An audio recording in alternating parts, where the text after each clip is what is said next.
like you said in your statement, you want to make operational spending, whatever that is, and balance it in 3 years. You know, the Mark Carney, the Prime Minister, tried this failed experiment in the UK last year.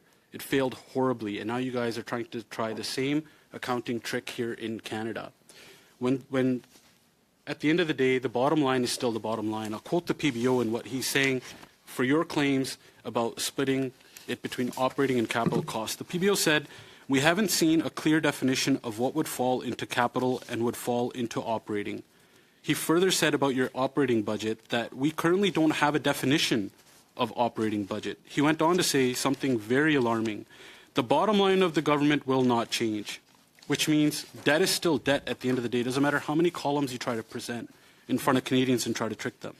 He went on to say the international public sector standards that everyone uses to measure the deficit and levels of debt will not change.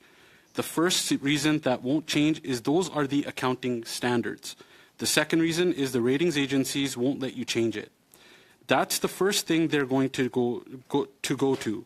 And if they have a sniff that somehow there's a change in presentation, you bet your boots that we're going to be paying more for debt pretty quickly. So you guys are going to try the same failed experiment that Mark Carney advised the UK government on just last year. So are you guys going to be cooking the books, trying to trick Canadians with these tricky accounting practices, or both? I think, Madam Chair, it's irresponsible for a member of Parliament to use language like that. I will say that. It's irresponsible. Because the member knows full well that we're not replacing anything, we're adding. This is a new lens for people at home to understand. Would the minister agree debt is debt? Madam Chair, I'm happy to listen to his question, but if I'm not allowed to respond to the same time, I've been a minister for quite some time in this House.